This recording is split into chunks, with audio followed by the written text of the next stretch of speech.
Thank you.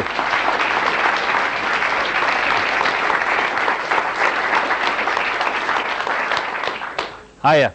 Well, these things here, by the way, are not security cameras. Keeping an eye on me, like.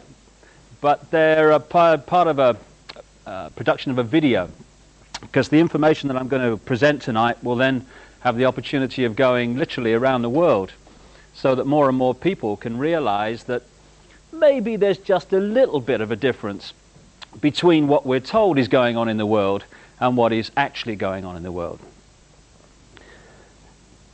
So in a way, I'm not just saying good evening to the people of Cardigan and Wales, one of the most beautiful parts of the United Kingdom, I must say, coming down in the car today, but also to people on many other continents that will see this at some point. Some of them will be American, some Australian, some Arabs, some Jews, some black, some white. And yet all those terms, all those symbols of division, if you like, are really an illusion, because we're all each other.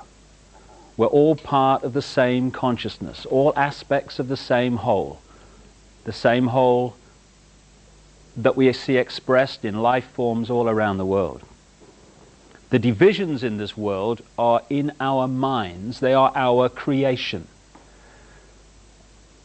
And that's very relevant to what I'm talking about tonight, because it is these divisions, these dogmas, these "I'm right, I've got all the answers, so you must be wrong." It's these attitudes played off against each other right across the world that fundamentally allow a few people to control the direction of the planet.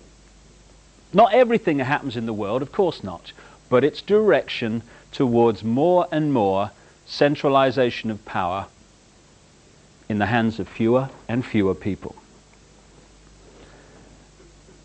It was kind of interesting, you know, in the early 1990s when the top of my head blew off and I kind of was staggering around trying to make sense of what was happening to me, because suddenly I was seeing the world in a very different way, and I was seeing myself in a very different way. Some people call it a spiritual awakening. Notice spiritual awakening, not religious awakening. I'm going to have some t-shirts done, you know, God save us from religion. It's kind of funny, you know, you talk about spirituality, people think you're talking about religion. Often it's the opposite. Not always, but often. And religion for me is, in many cases, the opposite of spirituality. In my definition of religion, religion is the greatest form of mind control yet invented, and at its most extreme, psychological fascism. The manipulation of fear and guilt to control. Spirituality is the opposite of that. It is setting the spirit free, celebrating our uniqueness, because we're all aspects of the same whole, but we're all unique aspects of the same whole.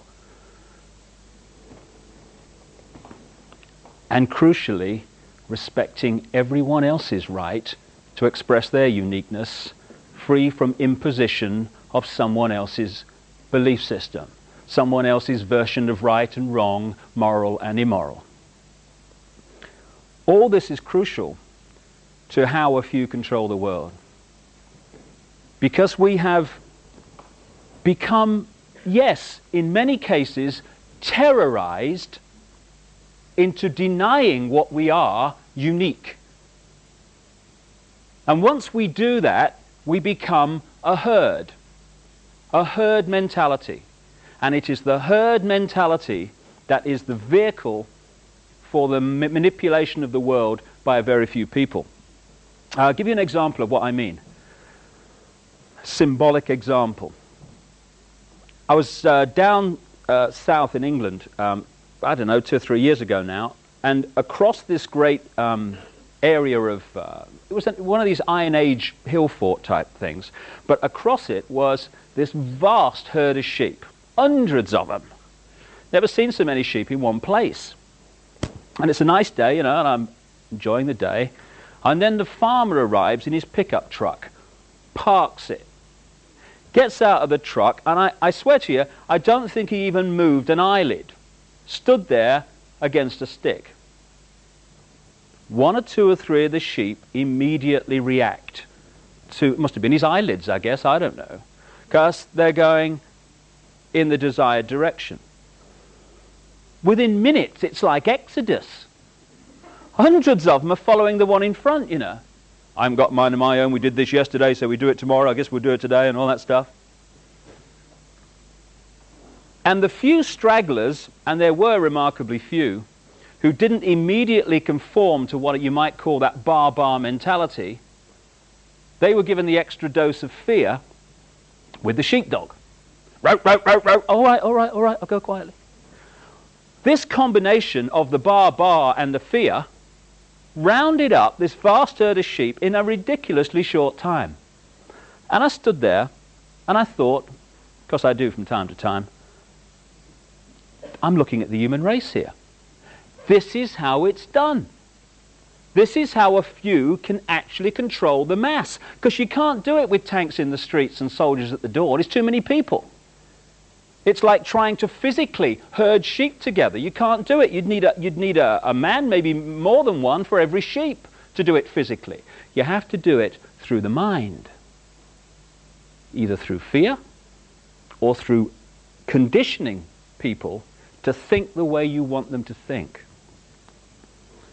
So these hundreds of sheep were rounded up by one fella flicking his eyelids every now and again and a sheepdog dispensing fear. And that's how it's done in human terms also. It's amazing the extent to which we have given our power away, our spiritual power. When I come to the spiritual side of this, and I emphasize again not the religious in the second half of what I've got to say, it's all about taking our power back. Because once we do that, it's all over. The great pyramid of manipulation that I'm going to talk about tonight becomes impossible. But when we give it away, we're a doddle to manipulate. We've even given our bodies away, you know.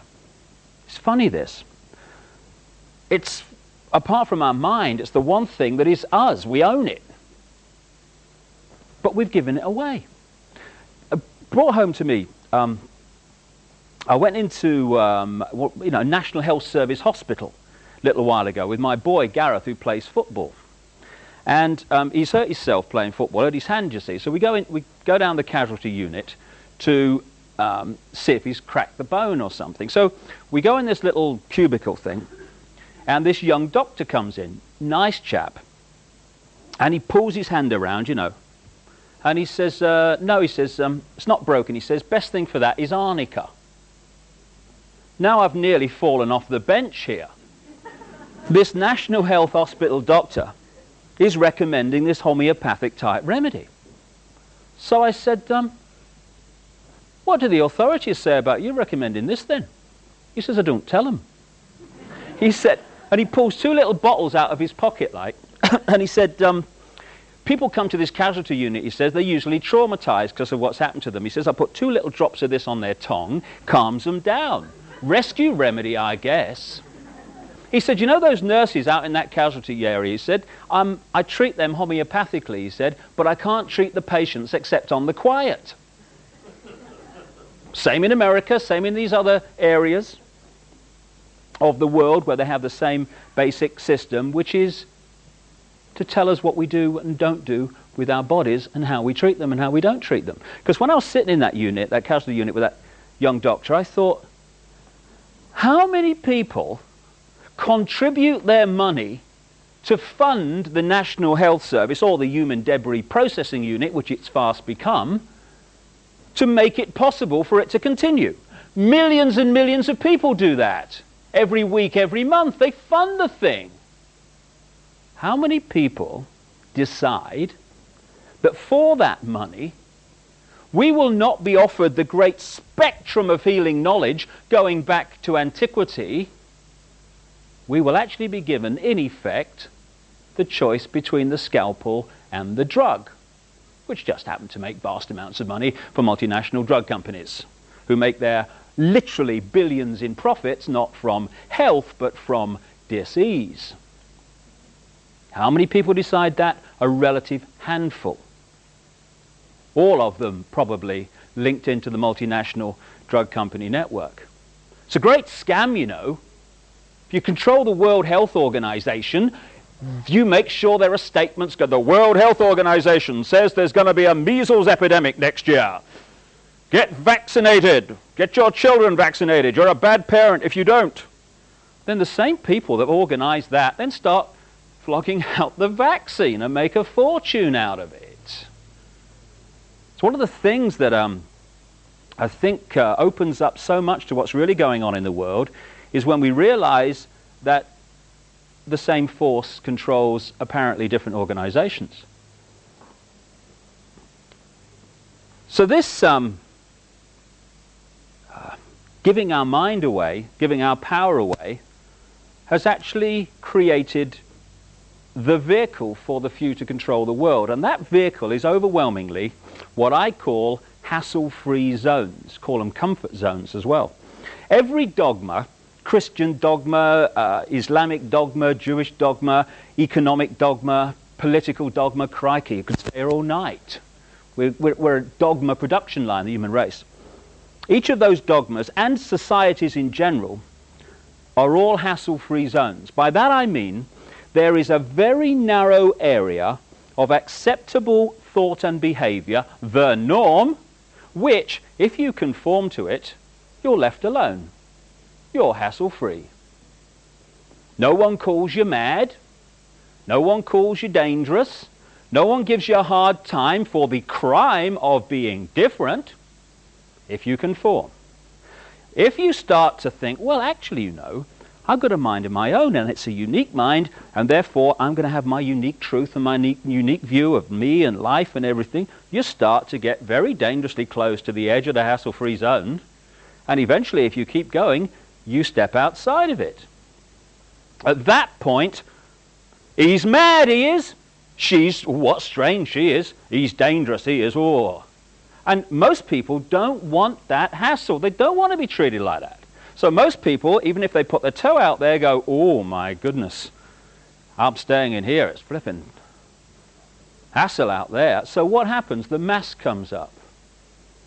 You know, you go down any rush hour in any city in the world, London, New York, Sydney, anywhere, and you see all those hundreds and hundreds and thousands of people coming past in the street, they're not projecting to the world what they really are, what they really feel, what they really want to do with their lives. They've got a mask.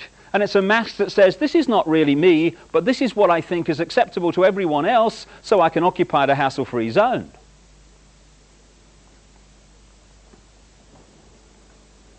And for me anyway, it's that war in the psyche between that part of us that I call I am me, I am free, that wants to flow with our uniqueness. The war between that and the part of our psyche I call, oh my God, which is at the heart of emotional, mental, and therefore physical dis-ease in the world. And what it's also created is a mass schizophrenia. Because not only are we slaves to impose thought and behavior as a human race, we're also the police force of all the other slaves. Hilarious, really. When you're on the edge of the hassle-free zone and you are thinking, if I go any further in what I say and do, even though I think it's right, I'm going to meet hassle for being different. You're not standing there thinking, if I do go any further, what will Bill Clinton think of me? What about the Prime Minister of Britain? What will he say? And the Governor of the Bank of England? We're not saying that. What we're saying at that point, shall I, shan't I express my uniqueness and evacuate the hassle-free zone, we're saying, what will me mother think? What about the neighbours? Or what about the blokes down the pub? Oh my God. In other words, what will the other slaves to impose thought and behavior think about me escaping from it? We police each other. It's like having a cell full of prisoners, and once one of the prisoners finds a means of escape, it's all the other prisoners that run to block the exit.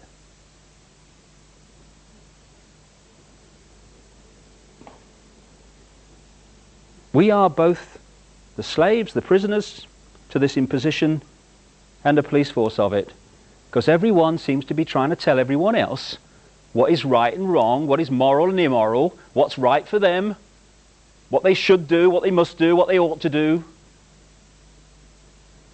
And as a result of that, we're actually manipulating each other without realizing it. And within this hassle-free zone, tremendous manipulation and indoctrination goes on. This hassle-free zone you could describe as the public arena. And if you look at the media, what is the media? The media is the collective police force of the hassle-free zone for anyone who steps out of it in public.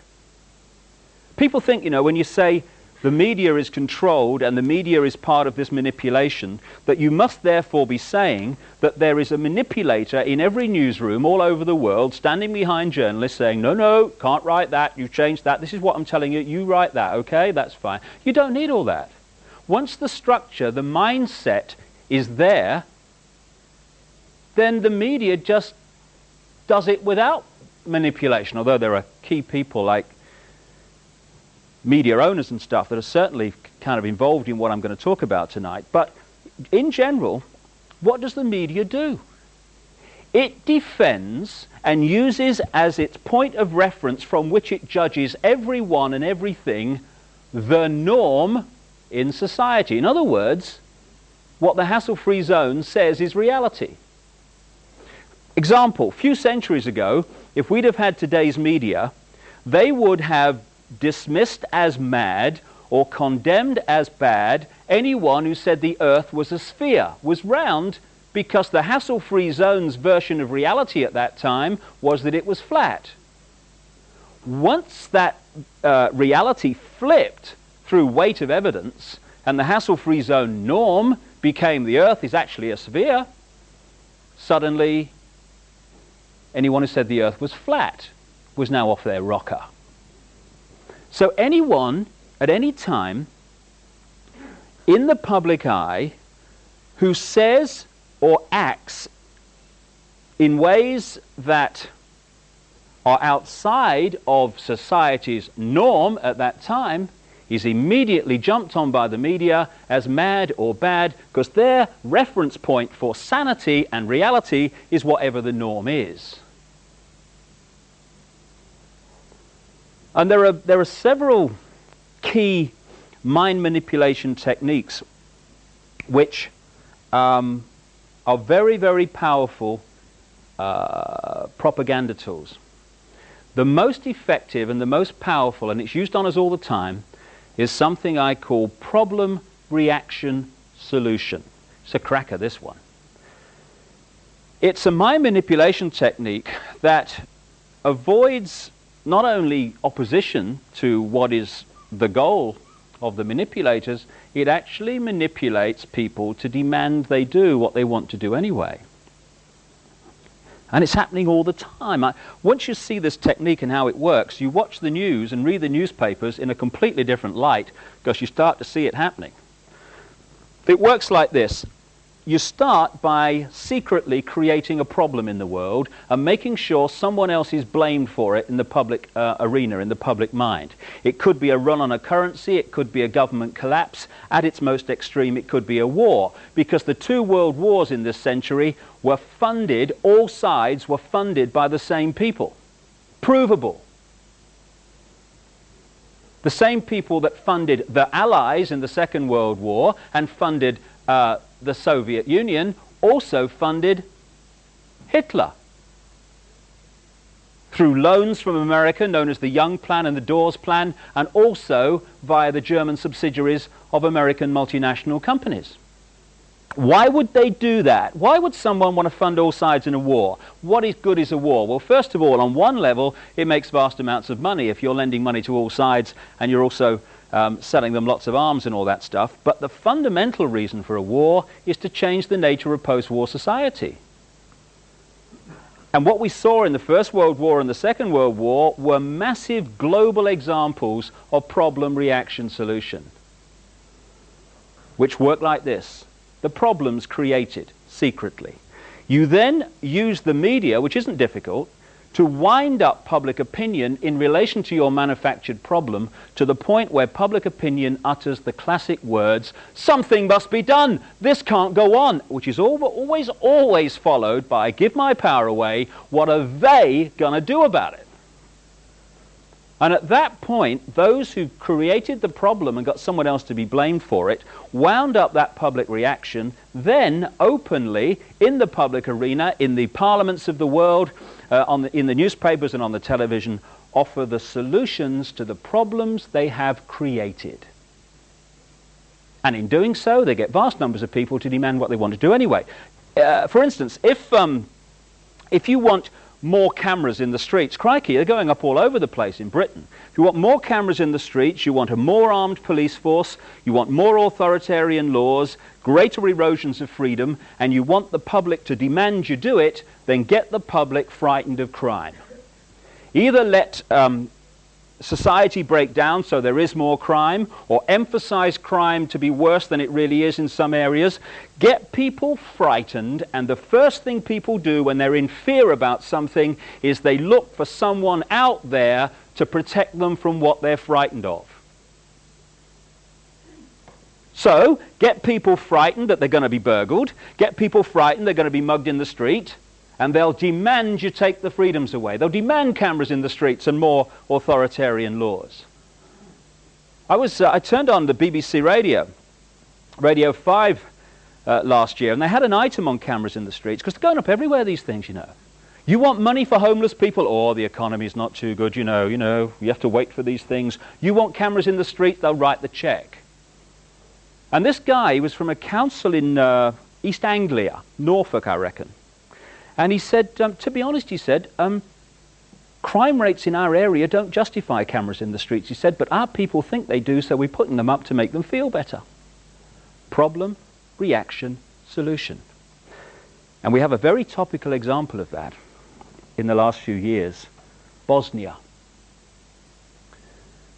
The goal of this manipulation, and has been for a very long time, is to get the world population, or that majority of it anyway, to see as a good idea, or the only option in given circumstances that are manipulated into place, the creation of a one-world government to which nation-states would be principalities, administrative units, a world central bank which would administer all financial transactions on the planet, a world currency which wouldn't be coins and notes, it would be merely electronic, cashless society, for which there are fundamental implications for freedom, as we'll see as we go along tonight. A world army under centralized control, with nation-state armies dismantled under the justification of seeking peace, and a microchipped population linked to a global computer, the latter of which sounds bizarre to many people on first hearing, except that we are ridiculously close to it and the technology already exists. So if we take one element of that under problem, reaction, solution, the world army, and relate it to Bosnia. Under this mind manipulation technique, the last thing you want is for the status quo in Bosnia, whatever it is, to be working, because then you haven't got a problem and you're in real trouble. So you make sure the United Nations peacekeeping operation is not only shown globally to be ineffective, it's actually severely embarrassed. Problem. The more horrific pictures come out of Bosnia, and my goodness me, they have over the last few years, understandably, the louder comes the public and political reaction. Something must be done. This can't go on. What are they going to do about it? And what has been the solution? A 60,000 strong world army under centralized control, the biggest multinational force assembled on this planet since the Second World War. Exactly what the manipulation requires. And later I'll put forward some more evidence to suggest that that is exactly what the goal of Bosnia is. Starting a war is a doddle. You know, there's no one in this room, I would say, that wants a fight tonight. Okay, fine. But I could go into this audience and I could start a fight with somebody. They would defend themselves. Other people in the audience would come to help them out. Suddenly, an audience that does not want a fight would be chaos, with fists and hands and arms everywhere. Take that to the global level with armies, and starting a war's a doddle. To keep the war going, you need money. Same people control the money. To keep the war going, you need arms. Same people control the arms.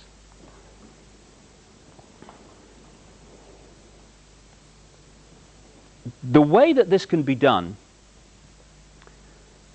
with a very few people, at the peak, that is because if you look at every organization today, be it a university, a school, a government, a secret society, anything, a multinational company, business of any kind, they're structured as a pyramid. The pyramid is the structure of society today. I believe that we're actually moving in this spiritual awakening that's going on now from the pyramid to the circle, which is a very, very different way of people contributing to society. But at the moment we have the hierarchy, the pyramid, which works like this. In any organization, you've got a very, very few people at the peak of the pyramid. That very few people know exactly what that organization's about, what its real agenda is, what it's really trying to achieve. The further you come down from that peak in any organization, you're meeting more and more and more people who know less and less and less and less about what the organization's really about. They only know their part. The CIA call this compartmentalization, keeping from everyone else in the pyramid how what they're doing in apparent innocence links in with what other people are doing in apparent innocence to produce a very sinister pattern. I was talking to a guy who worked for 20 years at the listening station at Cheltenham, GCHQ. And he was telling me that that building is actually structured under this process of compartmentalization. If you work at GCHQ, you have an electronic card which only gets you in that part of the building where you work. You can't get anywhere else. So the only people in GCHQ who know everything that's coming in, how it fits together and what's really going on, what the real pattern is the very, very few people at the top. This is how it works all along. The Freemasons are a classic example of this. When you say that the Freemason secret society is involved, people think that you must be saying that every Freemason wants to manipulate the world to global dictatorship. Utterly ridiculous. Of course they don't. But if you look at the Freemason structure, the vast overwhelming majority of Freemasons in the world, you know, the ones that go down the local lodge and roll their trouser leg up and show their left thing or whatever, you know. Strange. I've always wanted to do that. It'd be a bit of fun. They never get higher than the bottom 3 levels of degree, the overwhelming majority. But in the Scottish rite of Freemasonry, which pervades much of world politics, particularly in America and other areas, there's another 30 degrees above that, to the 33rd degree, which the vast majority of Freemasons never get near. And there's another 13 levels not officially accepted to exist, which some people call Illuminati degrees, which at that level, the Freemason secret society is in a different universe to the part where the vast majority of Freemasons exist, right down here. Compartmentalization. This is how it works. So every one of these institutions that control the direction of the world and our daily lives is a pyramid. The banking system is a pyramid. You go into the local bank, the person you meet across the counter won't even know what's going on in the bank manager's office behind them, let alone what's going on at board level and higher. I met a guy only last weekend who'd been in the bank. He's retired now, but he worked for a big British bank, and he worked to a very, very high level in it. And he heard me speak, and he came up to me afterwards, and he said, you know, it's right, you know. He said, because I got very, very high in this bank, but there is an echelon above where I got that no one can get unless they are chosen by this elite few. So the banking system is a pyramid going to a peak. The intelligence agency network in the world is a pyramid going to a peak. At that peak, all the major intelligence agencies, British intelligence, Mossad, the CIA, all these around the world, they're the same organization. Not here, but here they are. The multinational company network is a pyramid. So is the global media, and so on. And there is a global pyramid within which all these work, in which the peaks of all these individual pyramids, banking, business, media, etc., fuse into one peak. And up there, it's speculated by many people, there perhaps may be no more than 13 families, 13 people at the peak, pervading down through these different levels the same basic policy, which is pushing the world towards more and more centralization of power. And within this global pyramid are a series of organizations which, from my experience anyway, most journalists will never have heard of. But working together, they form the core of the secret government of the world. And this is operating well above the level of the Clintons and the Majors and the Coles and so on. Indeed, they are manipulating events to make sure that their people get into positions of power. There is this like cozy little myth that is perpetuated between politicians and the media. Politicians walk the world stage as if they are the final arbiters of power in the world. So when a president speaks, the cameras run and it's flashed around the world, prime ministers and such like. The media report the world as if presidents and prime ministers are the final arbiters and decision makers in the world, which means that the people above the level of presidents and prime ministers that really make the decisions, they're never looked at or exposed by the mainstream media because they're not accepted to exist. And yet, who decides who becomes president of the United States or even runs for president? Those who control the money, cuckoo land it is to run for president, and those who control the media. Same people control both. Though they decide not only who runs for the Republicans, they decide who runs for the Democrats as well, and so it is around the world. This group of organizations began to be created after the establishment of a secret society in Britain, because Britain's been a real center for this. A secret society called the Round Table, involving a guy called Cecil Rhodes, after which Rhodesia, now Zimbabwe, was named.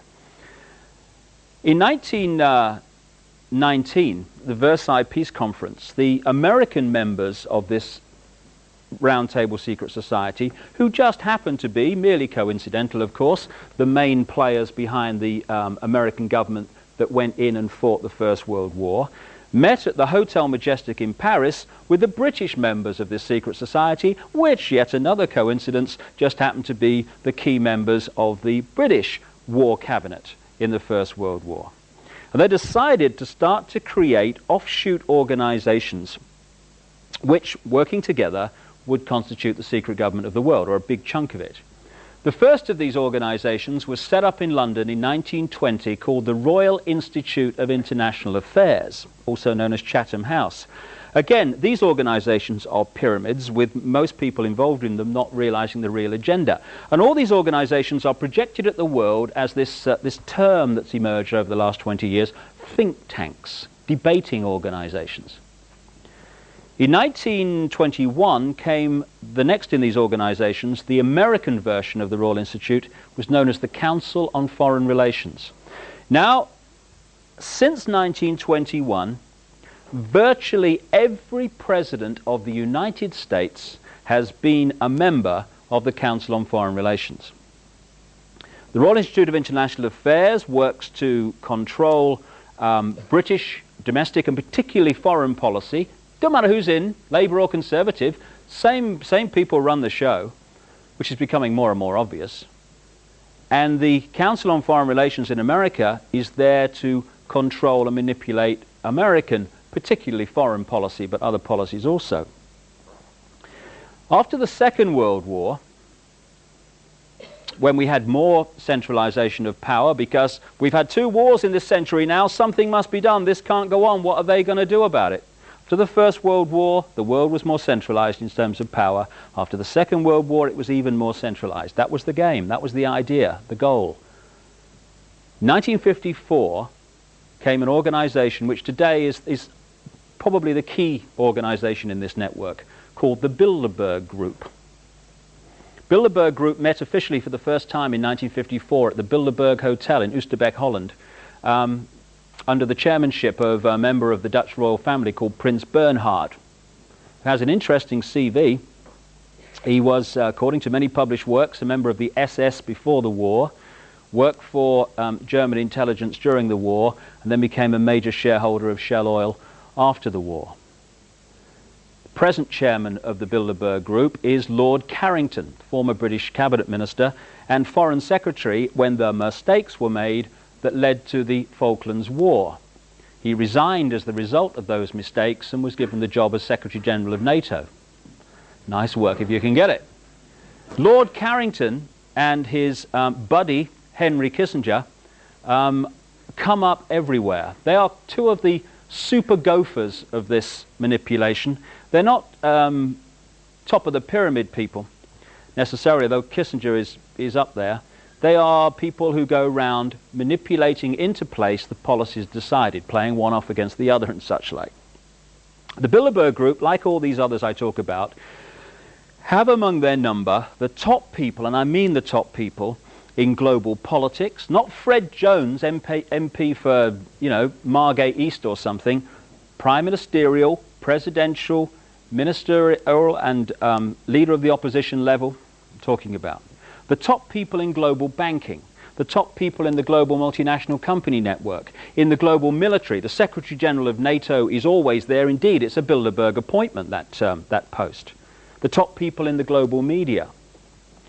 The Bilderberg Group has a steering committee which meets all the time, monthly, usually in Britain, to discuss policy and keep this program going of centralization of power towards world government stuff, which incidentally the European Union is a stepping stone towards. And then once a year it meets somewhere in the world in very strict secrecy and has a big conflab with loads and loads of people from around the world coming in. They try very hard even to keep quiet where they're meeting, never mind what they're actually discussing. And I had a series of amazing coincidences when I was writing the book And the Truth Shall Set You Free, for reasons I'll talk about when I come to the spiritual, which put me in the right place at the right time to see things happen or gather information. And one of those things happened in relation to the Bilderberg Group. Last June, I was invited to stay with a schoolteacher friend of mine in Switzerland. The trip had been arranged for about 6 to 9 months. The tickets had been organized. It was all set a long time in advance. About 5 days before I left for Switzerland, I got a letter, a kind of round-robin letter, from a journalist in America who works for an alternative newspaper and has dedicated his life, in effect, to chasing these organizations, particularly the Bilderberg Group, finding out who's involved, what the agenda is, what they're trying to achieve and stuff.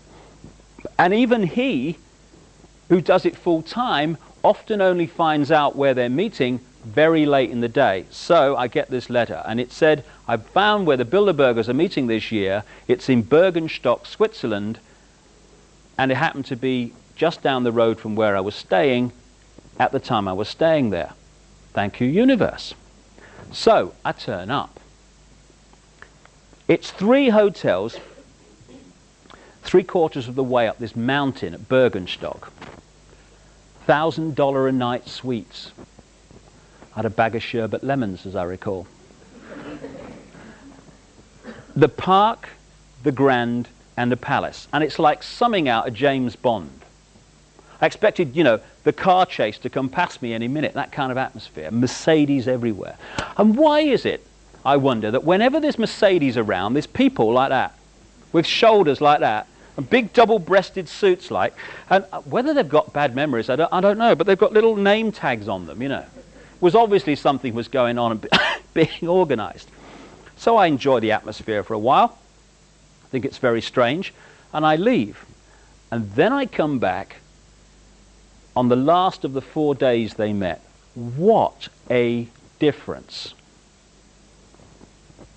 Now I can't get on the mountain leading up to the hotels because the road is blocked by the Swiss police right at the bottom of the mountain. Across the mountain are military lookout posts. According to this journalist, in the early days there were helicopters all over the mountain surveying the place. This is a private meeting of a private organization attended by many, many of the people we see on the news and in the newspapers every week and actually have the opportunity to vote for in this democracy that we're supposed to live in.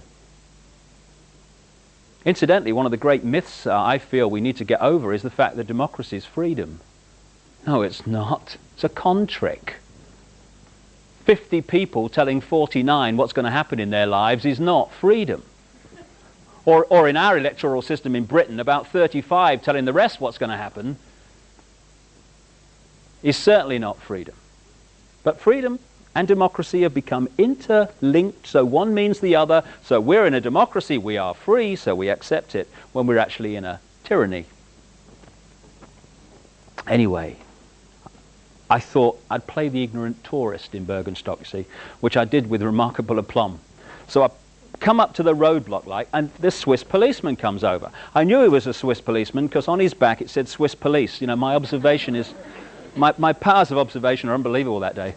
This is a nice man I'm talking to here, spoke very good English. And I said to him, look, I said, I came here the other day and I went up there, what's the problem today? It was very obvious he didn't know exactly what was going on, but I remember what he said. He said, it's top secret, no one up there before 5 o'clock. After that, you'll be able to go back to the hotels. Last day it was. Two things occurred to me.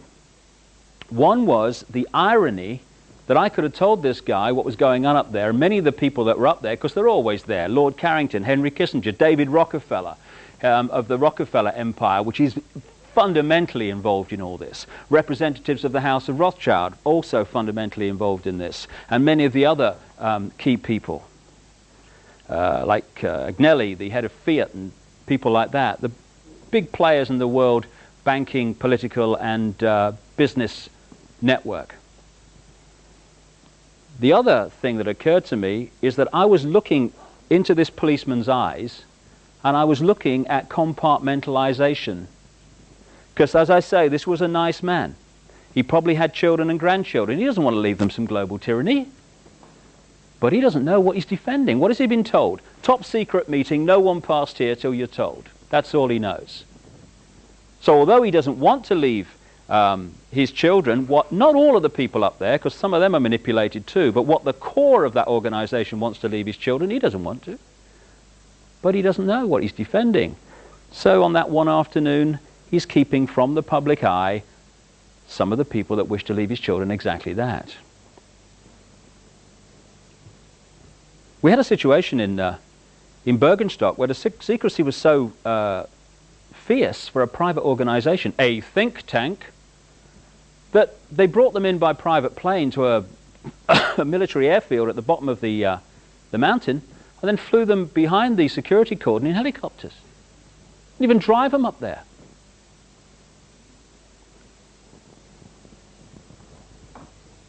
And it's amazing how if your attitude turns out to be the right attitude for the people that control that organization, how your career can soar after you're invited to these conflabs.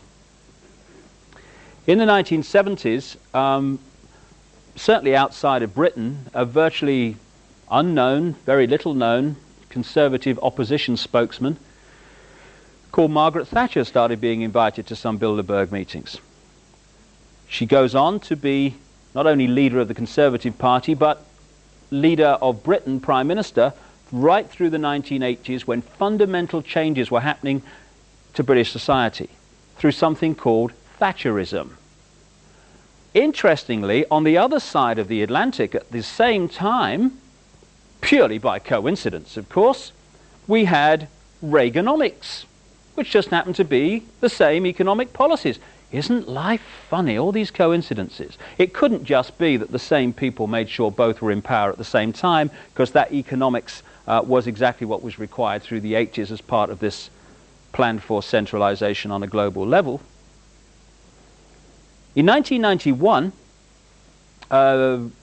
even in America, a virtually unknown governor for Arkansas called Bill Clinton was invited to the Bilderberg meeting in Baden-Baden, Germany.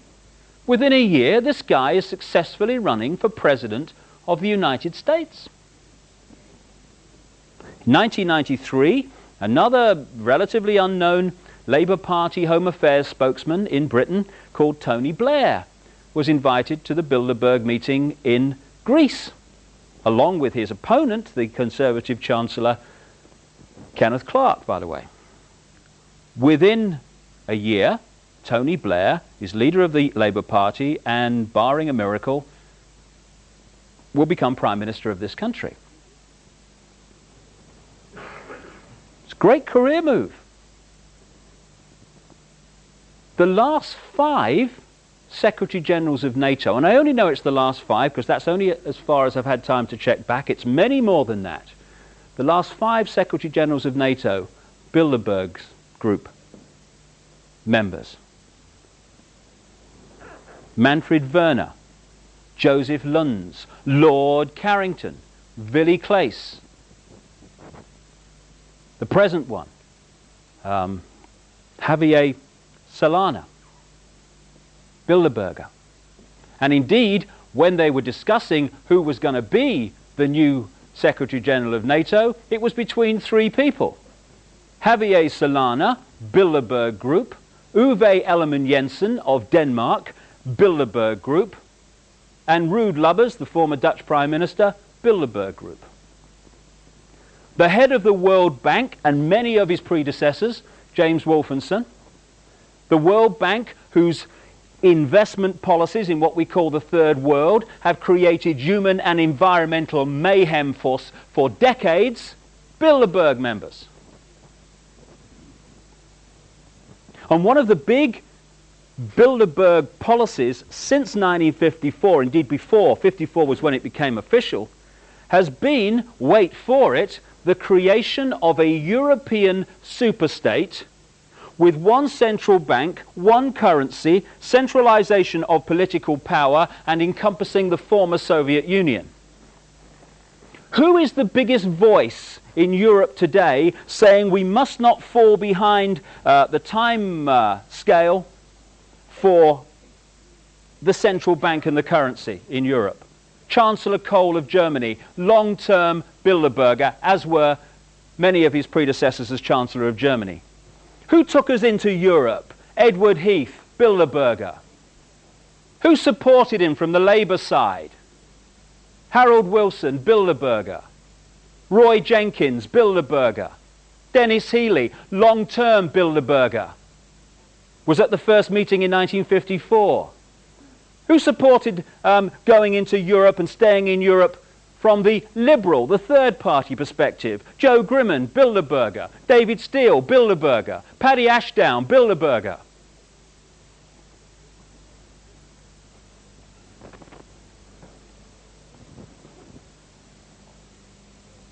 The key posts that control decision making, which pushes further and further towards centralization of power, all or most of which, increasingly all, are peopled by members of these organizations. Now this may be a magnificent coincidence.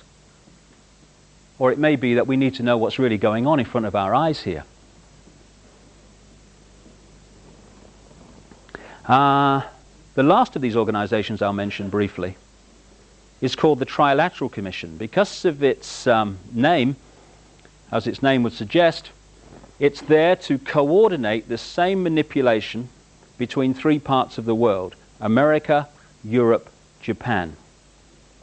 It was set up in 1972-73 by David Rockefeller, one of the key men behind the Bilderberg Group and the Council on Foreign Relations, and a guy called Brzezinski, university guy, was in the Carter administration. And the Carter administration is very relevant here because the Trilateral Commission is a very good example of how you can manipulate events with all these organizations working as one, because many people are actually members of a number of them at the same time.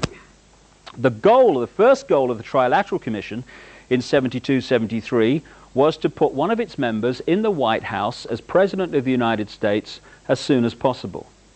It managed it at the next election when Jimmy Carter became President of the United States. The Carter administration was like a who's who sports and social club annual outing of the Trilateral Commission, an organization that had been going for about 3 or 4 years at the time. Walter Mondale, Vice President, Trilateral Commission. Secretary of State Cyrus Vance, Trilateral Commission. National Security Advisor, a key post in America, this guy Brzezinski, who actually helped to set up the Trilateral Commission. And from there downwards, the Carter administration was awash with members of the Trilateral Commission and the Council on Foreign Relations. Now, because we have choice, because we live in the land of the free, people then replaced the Democratic Carter administration with the Republican Reagan-Bush administrations, which were also awash with members of the Trilateral Commission and the Council on Foreign Relations. And then the Republicans were replaced by the Democrats, because we have free elections. And Clinton Democratic administration is awash with members of the Council on Foreign Relations and the Trilateral Commission. I'll tell you what it's like. In the high streets of Britain, there are 2 electrical retailers called Currys and their opponents, Dixons. So some people go into Dixons and they say, I had a bad time at Dixons, you know, I don't like them. I'm going to go to Currys and give them my money, I am. They're owned by the same people.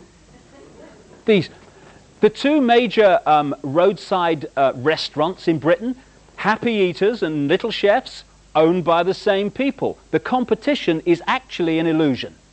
Different name above the shop front, same people with their hands on the wheel. That's what happens in global politics.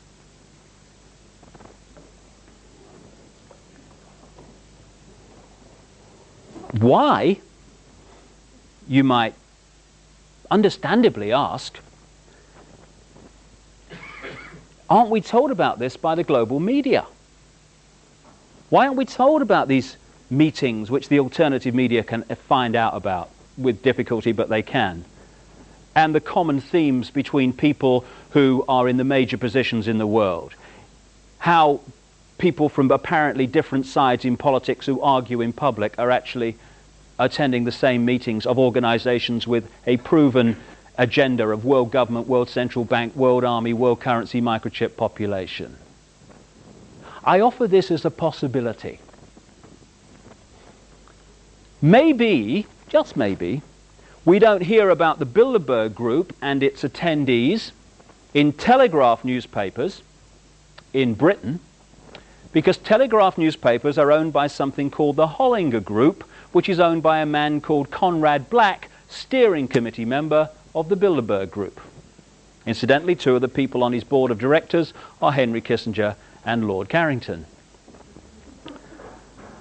Maybe we don't hear about any of these organizations and their agenda in Rupert Murdoch's News International in Britain, which owns a stream of newspapers and Sky Television, very much involved with, of course, because the former executive chairman of News International and still a board member is a guy called Andrew Knight, core steering committee member of the Bilderberg Group. Maybe in America they don't hear about any of these organizations in one of their most influential newspapers, the Washington Post, because the Washington Post and a great long stream of other organizations and publications are actually owned by Katharine Graham, who's owned the Washington Post going back to Watergate and beyond, where they were very much involved, of course, in removing Nixon, because Katharine Graham is a member of the Council on Foreign Relations, the Bilderberg Group, and the Trilateral Commission. Key members within the hierarchy of the Los Angeles Times, the New York Times, and a stream of other major publications all around the world are controlled or owned by members of these organizations. None of them ever mentioned them. Isn't that funny? So what we're looking at here are organizations within organizations. So while apparently people in the banking system here appear to be isolated from the political system here and the media here, actually there is one central organization which actually manipulates and coordinates a policy among all these apparently unconnected institutions of the world. Which kind of brings us back to Bosnia. I believe passionately that Bosnia is a horrific case of problem-reaction-solution, bringing into being, or very much closer, the establishment, the precedent established of a world army. Interesting, therefore, to look at the major peace negotiators in Bosnia appointed since that horrific conflict began. The first European Union peace negotiator appointed was Lord Carrington, President of the Royal Institute of International Affairs, Chairman of the Bilderberg Group, member of the Trilateral Commission. He was replaced as European Union peace negotiator by Lord David Owen, Bilderberg Group, Trilateral Commission, who was replaced by Carl Bildt, former Swedish Prime Minister, Bilderberg Group. At the same time that they were working on behalf of the European Union in Bosnia, the United Nations peace negotiators, who were working with them, very close with them all the time, were Cyrus Vance, Bilderberg Group, Council on Foreign Relations, Trilateral Commission, and he was replaced by a Norwegian, Thorvald Stoltenberg, Bilderberg Group, Trilateral Commission. When they failed to achieve peace, out of the blue, amid worldwide publicity, came an independent peace negotiator, Jimmy Carter, first Trilateral Commission President of the United States, Council on Foreign Relations member. Then came the group of people who negotiated the so-called Dayton Agreement, which led to the World Army situation. These were Bill Clinton's peace envoy, Richard Holbrooke, Bilderberg Group, Trilateral Commission, Council on Foreign Relations.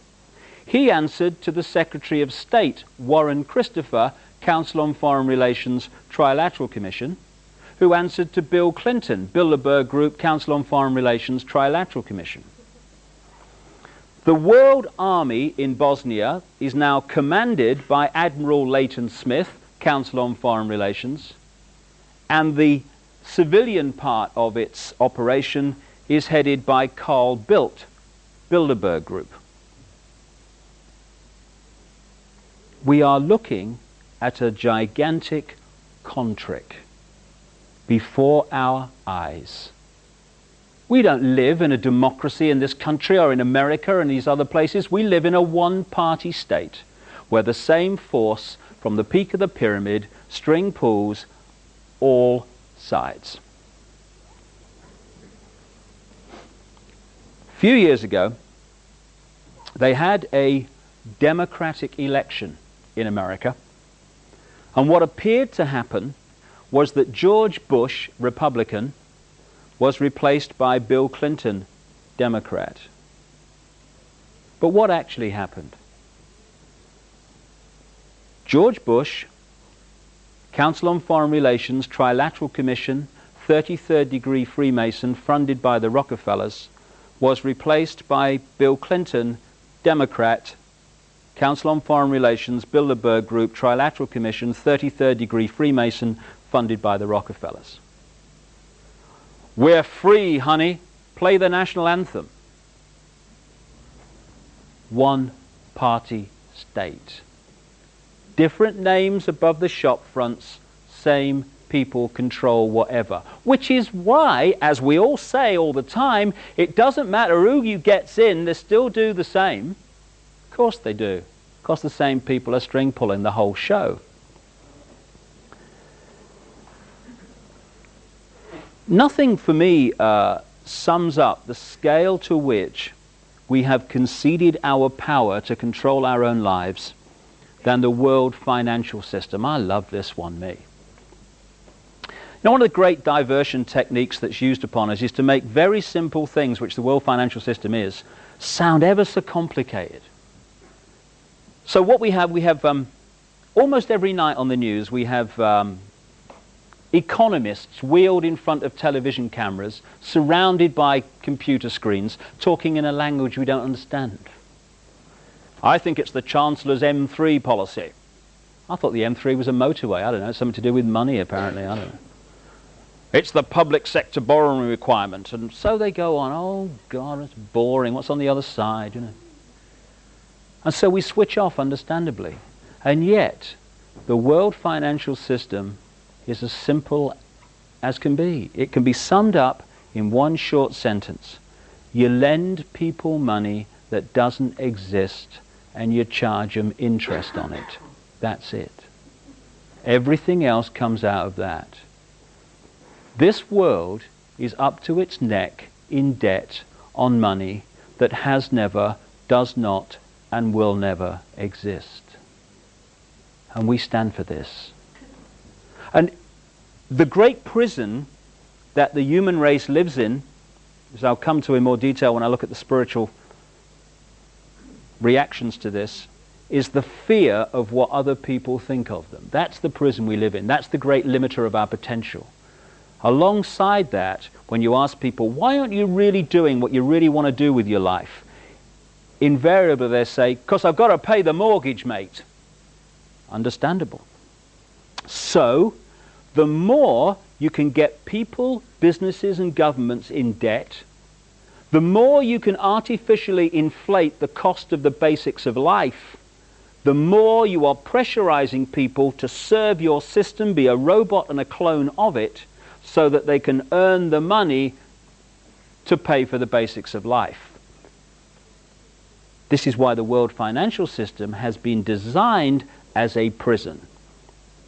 Banks are lending, as a matter of course, £10,000 and more for every £1,000 they actually have deposited. If everyone went to the banks tomorrow and took out what they theoretically have deposited there, the banks would be bankrupt so many times it'd be in the Guinness Book of Records. They haven't got it. So when we take out a loan, well, please tell me, Mother, this is not true. They type in to your account the amount you've flipping loaned. That's all they do.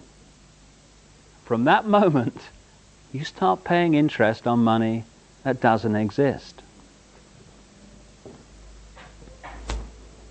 People say, why is the American government trillions and trillions of dollars in debt? Ridiculous. How could it possibly do that? Very simple when you see how it works. And this is how it works around the world as well. One transaction in one day in America. The American government wants to borrow, say, $1 billion more than it's actually taken in taxation. Now it's the government. It could actually print its own money interest-free if it chose to. But of course, if it did that, you're removing massive amounts of power from the global banking system, which is controlled by the same people that decide who's going to be president of the United States. So they don't print their own money interest-free. They issue an IOU to a cartel of private banks known laughably as the Central Bank of America, known as the Federal Reserve System. The Federal Reserve System is supposed to be the Central Bank of America. It is a cartel of private banks. The present head of the Federal Reserve is Alan Greenspan, Bilderberg Group, Trilateral Commission, Council on Foreign Relations, who took over from Paul Volcker, who was there at the time of Reaganomics and Thatcherism. Paul Volcker, Bilderberg Group, Trilateral Commission, Council on Foreign Relations. You get the picture. So they issued the government an IOU to this cartel of private banks for $1 billion. The banks then type into the government's account $1 billion. That's all they've done. From that moment on, the American taxpayer, via the government, starts paying interest on $1 billion. Not only that, this IOU is now legally counted as an asset of the banks, as if they had $1 billion in their hands. So now they can lend another $10 billion to anyone else that wants to borrow it on the basis of this non-existent money. Now they're lending and getting interest on $11 billion, not 1 cent of which has ever or will ever exist. And we stand for this. I hear people arguing that, oh God, it's got to be like this or the system would collapse. Good. Good. Hey, this prison wall's coming down. Get the bricks out, you know. Do a few repairs, you know. I might be getting out of prison here. Perish the thought here. Now, this is not just naval contemplation. This is very, very important to our everyday lives. Because if you take one product, say a food product, and you look at how this system affects the price of it, the farmer growing the food in the field to start with will be borrowing money that doesn't exist and paying interest on it. So the price he charges will have to reflect the fact that he's got to do that. So in effect, what he does costs more.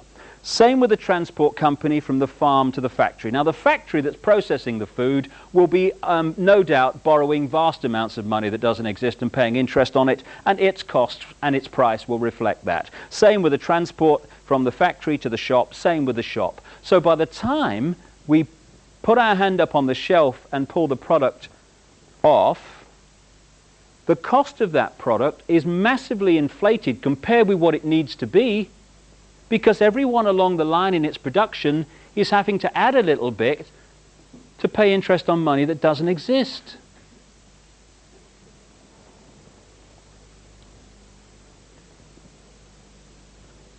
Wake me up. This is why we buy 3 houses to live in one. We do this. I went up into the National Westminster Bank in Durham, the north of England, last year, and I got one of their mortgage leaflets. There it was in black and white. If I take out a loan to buy a house from the National Westminster Bank of £50,000, I will pay them back £152,000. I will buy 3 houses for the privilege of living in one, and my mortgage payments will reflect that. Therefore, the pressure for me to serve the system, to earn the money to service that debt, will be greater. And what did it say on this leaflet? The National Westminster Bank, we're here to make life easier. Great question, that I found anyway, because all this is flipping opened up to me in the last few years. I didn't come out the womb saying I know it all. I can see what's going on. It's just information that's opened my eyes in the last few years. And one of the questions that I've realized opens up so much, it's a very simple one. Who benefits? Who benefits, for instance, from me accepting the version of events about the Oklahoma bombing and many other things that various media organizations and official governments and stuff are telling me is the right version of events? Who benefits? Well, who benefited from the Oklahoma bombing? Anyone who wants to centralize more power in the law enforcement agencies in America certainly has benefited from that. And as Bill Clinton said 24 hours afterwards, we must have an easing of restrictions of on the military's involvement in domestic law enforcement. Problem, reaction, solution. And there's so much about that Oklahoma bomb that has never come to light publicly in the main arena that I've seen, and I tell you, the government version of events is a farce and a complete lie. Anyway, who benefits from us buying 3 houses to live in one? Another part of that question. Well, say the house costs £60,000. The builder who actually creates the thing and makes it a reality, he don't benefit from me buying 3. He's paid out the 60 grand. He's paid out on me buying 1. The guy who produces the materials to the builder so he can build the house, he's paid out the 60 grand. Everyone who actually creates the house is paid out of me buying 1. One person and one person alone benefits from us buying 3 houses, sometimes more, to live in one, and that's the guy who's lending us money that doesn't exist and charging us interest on it. And we stand for this. And a few people can't control the direction of the world. Well, we'll give our power away to this extent. It's a doddle. Interestingly, 2 presidents of the United States in the history of that country have suggested and in some small way begun to introduce interest-free money that wasn't borrowed from the banking cartels and interest paid on it. Those 2 presidents were Abraham Lincoln and John F. Kennedy. They have one other thing in common, you might recall. But perhaps the most grotesque aspect of this whole nonsense of interest on money is what we call third world debt. Third world debt has crucified vast tracts of our fellow humanity and continues to do minute by minute. The third world debt is debt on money that has never, does not, and will never exist. Last time I saw the figures, around 400,000 children in Brazil died from hunger-related disease every year. And at the time I saw those figures, Brazil was the 2nd biggest exporter of food in the world. And the money received from that export, great chunks of it, were servicing interest on money that has never existed. And as one Brazilian official I was reading about recently said, most of the money that constitutes the Brazilian debt never left the computer systems of Wall Street.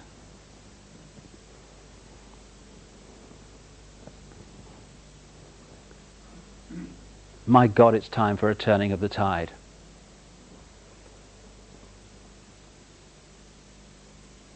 Why can't governments print their own money interest-free and lend it to people interest-free, so we buy 1 house to live in 1 house instead of 3?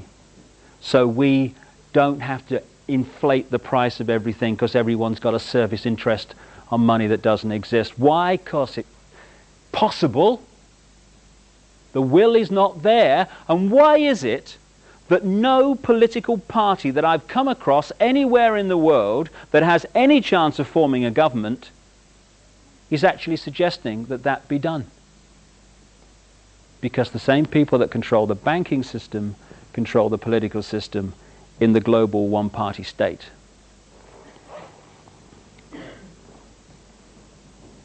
There's one other thing I'll talk about before I look at solutions, which are very simple.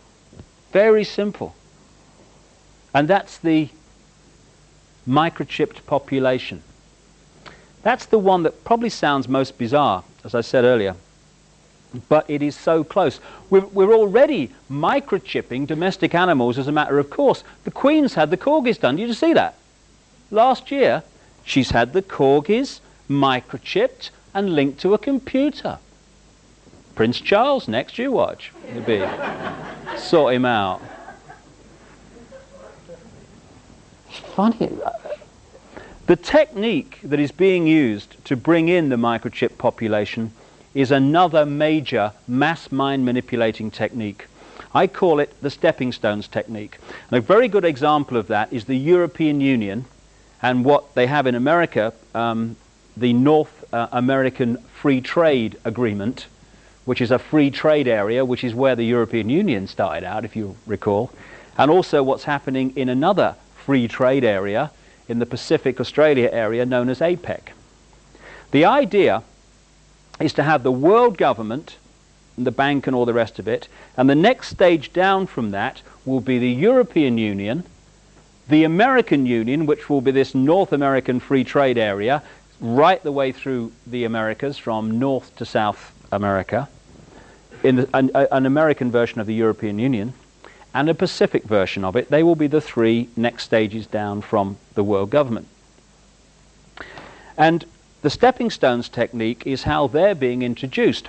If you take the European Union, if you started out at the end of the last war, and what we're heading to now had been suggested, one bank, one currency, centralized control of a superstate.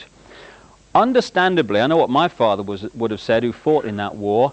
Excuse me a minute, can I just have a quick word here? We've just spent the last 5 years with 55 million people killed and many more severely injured to stop that happening. And you're asking us to do it without a bullet being fired. You must be joking. Go and have a cup of tea.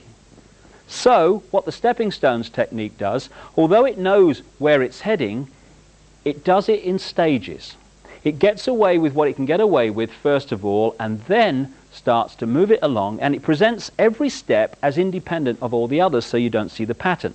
So what was suggested after the last war? Not a European superstate, because that had no chance at that time. It was the common market, just a free trade area, ladies and gentlemen, nothing to worry about. And by the way, if we don't join, we starve. Little problem like that, you know. Well, we better join then, I guess, you know.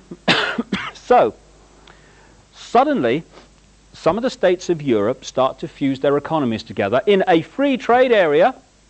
Now we're in the web, because it's suggested very strongly that if anyone pulls out, there will be economic chaos, certainly in the short term. So now we're in the spider's web. So the process then starts of evolving a free trade area into a European centralized superstate. And first, we start having commissions which start dictating to nation states. Then we have talk about the central bank. And interestingly, you know, one of the things that was put forward to justify the one currency was the currency chaos in Europe. Like when the pound fell out of the European monetary system after the government had spent a colossal fortune trying to keep it in there a few years ago. Well, you know, this currency chaos, one currency would sort this problem. Interesting, therefore, that the person who attacked the pound and caused that chaos was a frontman for the House of Rothschild called George Soros, a world currency speculator. George Soros, Bilderberg Group. The Chancellor at the time, who spent all that money and eventually pulled the pound out of the monetary system of Europe, was Norman Lamont, Bilderberg Group. Now, when I was talking in Sweden just a few weeks ago, I was talking about this, and some member of the audience in Sweden came up and said, I couldn't believe it when you mentioned that guy, George Soros. He said, what happened in Sweden, he said, was before we went into the European community, all the opinion polls were very strongly against going in. He said, then this guy, George Soros, Bilderberg Group, started attacking the Swedish currency. The Swedish government tried to defend the currency under the prime ministership of Carl Bildt, Bilderberg Group, and eventually chaos ensued. And a great fear started to go into the Swedish psyche of, oh my goodness, we need protection. What's going on here? We can't stand alone. Even speculators are taking our currency apart. After that, the opinion polls for going into the European community flipped to the majority saying yes, and in they went. So now, stepping stones, we're now in a situation where we are light years away from what we actually joined. Stepping stones. Only now are some people saying, excuse me, have you seen how far we've come? It's interesting that right along the line, as the stepping stones are put forward, anyone who challenges the stepping stones is then manipulated into continuing the journey. I was speaking in Denmark at the time. I was in the Swedish area also, and what they did was had a referendum which voted against Maastricht, against the European Union. They then had another referendum not long afterwards, which then said, yes, we'll go in. And as one national newspaper editor in Denmark said to me, he was told by one of the big pro-Maastricht people in Denmark, we're just going to go on having referendums until we get the result we want. That's how it works, because we are in the land of the free. So that's the technique, and it's being used to bring in the microchip population. And the big stepping stone to that is the cashless society.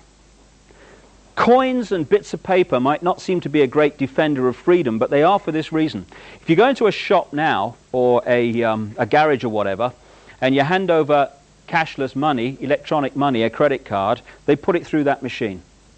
And they say sometimes, oh, I'm ever so sorry, the computer won't accept your card. And if you've paid the bill, you might be a bit surprised, but you've got an alternative at the moment. So you say, oh, well, okay, I'll have to check that out. Okay, I'll pay cash. What happens when there's no cash and that computer says no to electronic money, your credit card or the microchip that is planned to replace it? Suddenly, the computer is deciding, or whoever programs it, what, where, and if you purchase. That's the idea.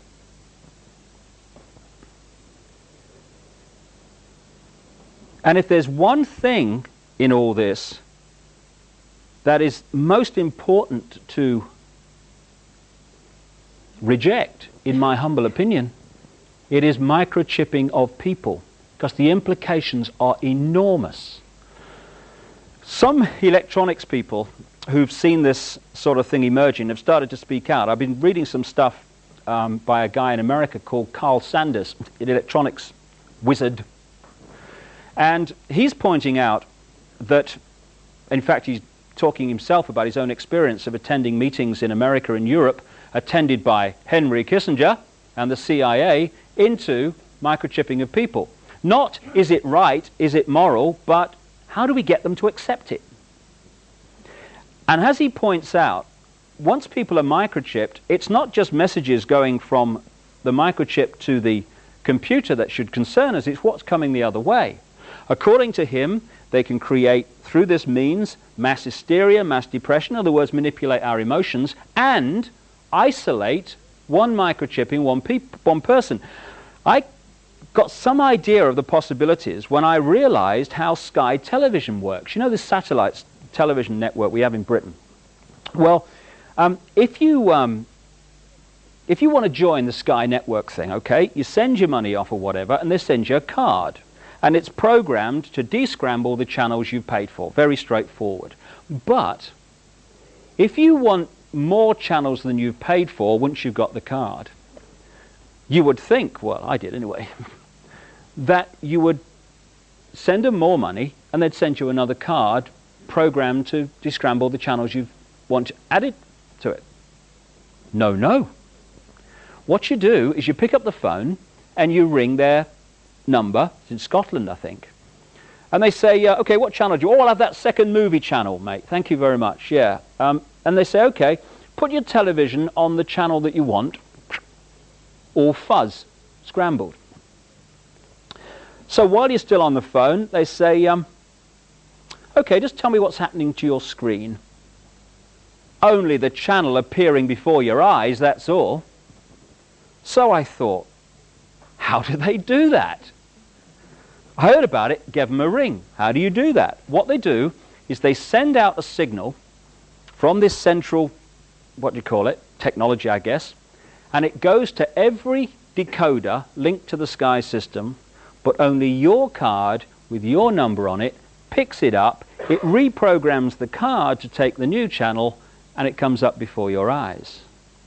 When you think there are two types of science in the world, there's the one that is taught in the universities and appears on the television, and there's another one that is light years ahead, secret science, what they can actually do compared with what we see they can do with things like the Sky Television example are vastly, vastly advanced. I wrote a book called The Robot's Rebellion, and I talked about this microchip population idea.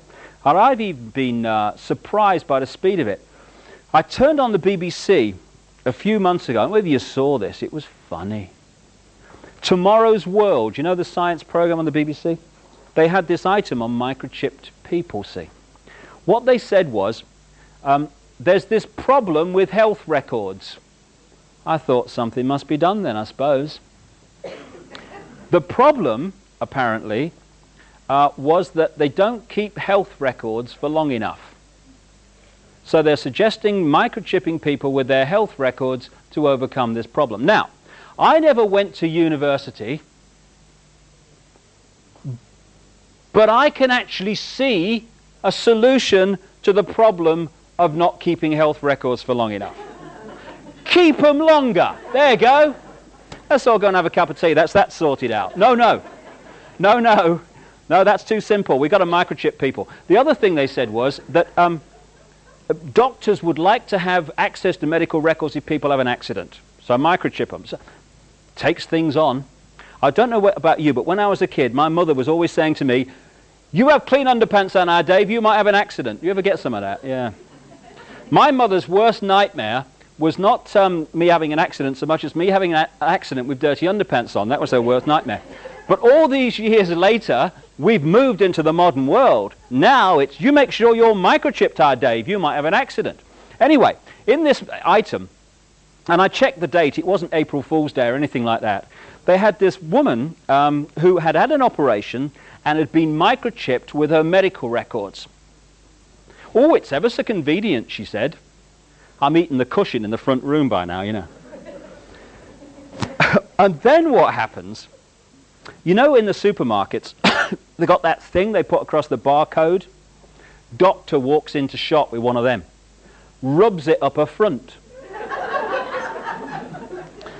Up on the screen comes this woman's medical records. I thought, I'm going to wake up in a minute here, you know. But at the end of the item came the key little clip, not very long, by the managing director of the company that's produced the technology, the microchip. "This is just the start," he says. "We can put on this chip medical records, financial records, passport details, social security details, prison record, the flipping lot." Exactly, that is the idea. And it's been moving along unmolested for a very long time, because its great power is secrecy. And when you think that so much of the mainstream media is controlled by the very force that wishes to bring it about, it's not surprising that so little of it has come out. But I feel we're now in a time of enormous change, a great jump in human evolution. And therefore, an energy of change is bringing this stuff to the surface. And its secrecy, its great power, is being unveiled. And I certainly don't want to be seen to be condemning the people I have talked about. And I mean, I've heard some people who've investigated this without the spiritual balance, and they're saying, "Oh, hang 'em, rubbish."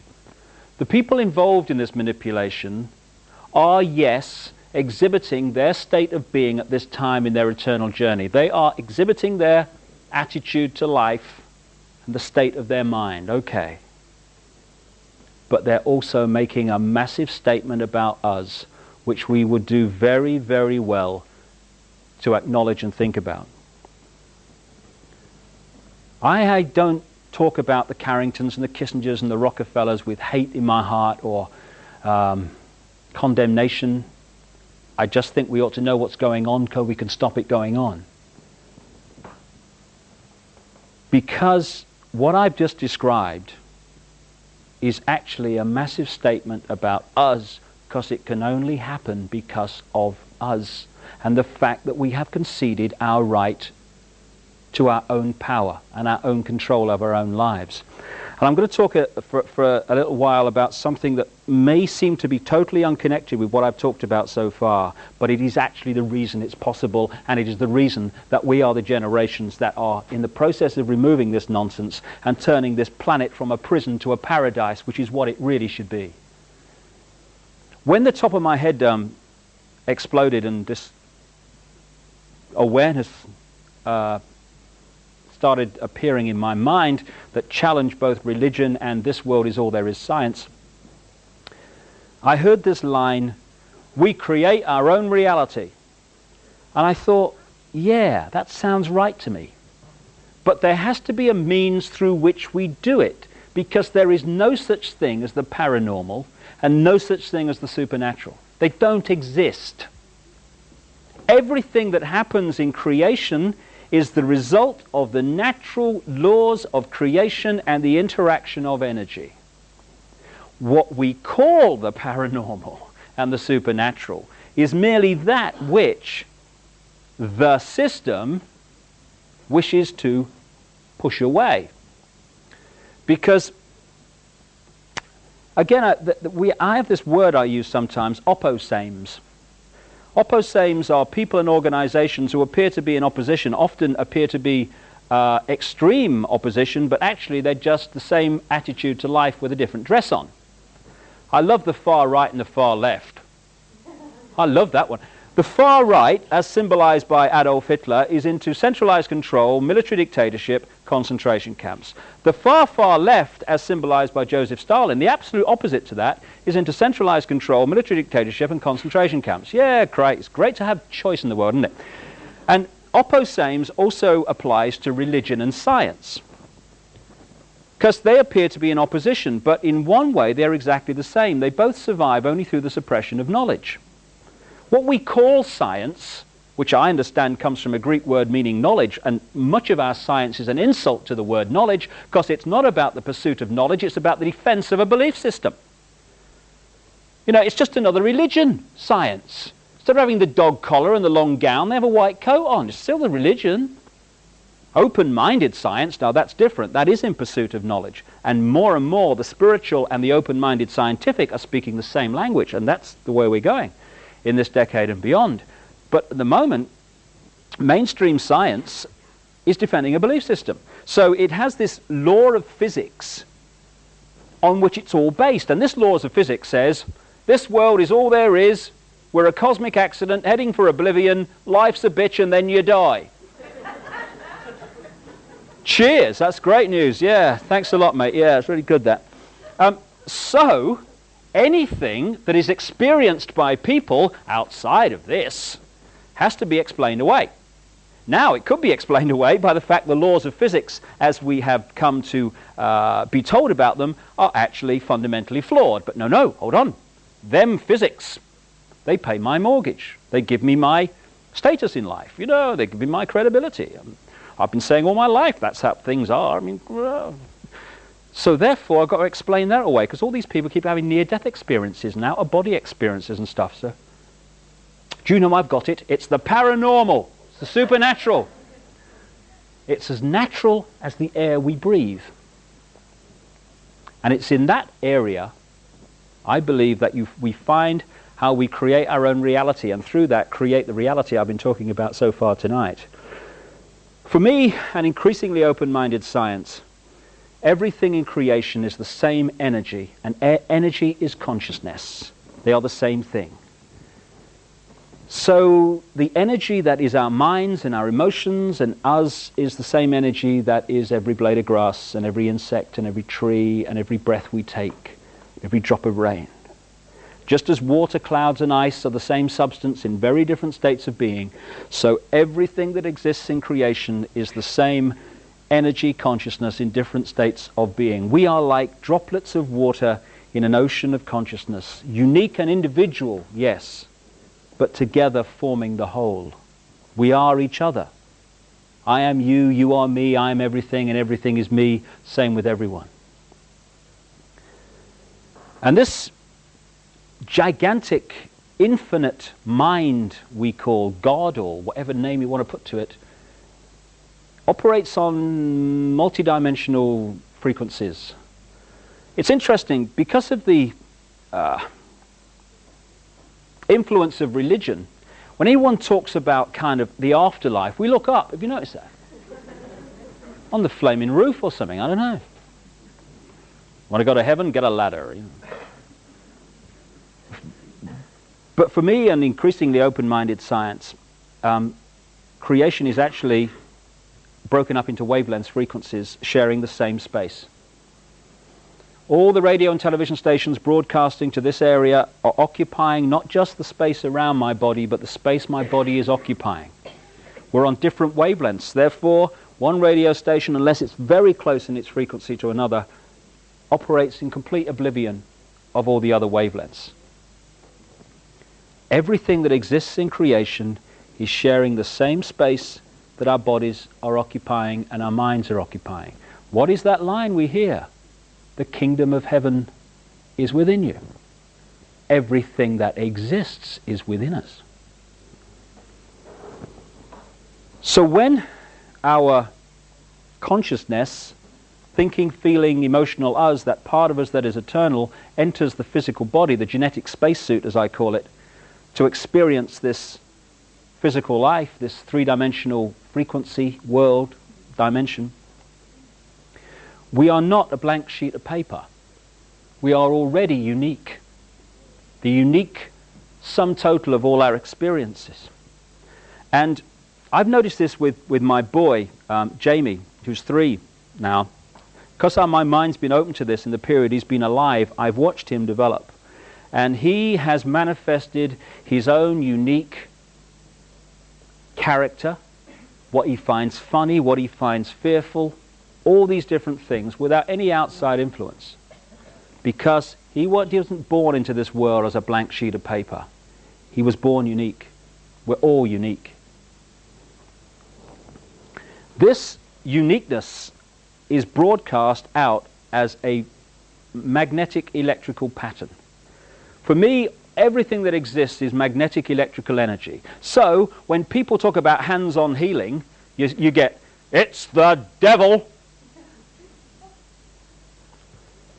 Or, bloody strange, mate, load of rubbish, mumbo-jumbo. What is hands-on healing? It's not faith healing. It is the passing on of electrical magnetic energy from one person to another.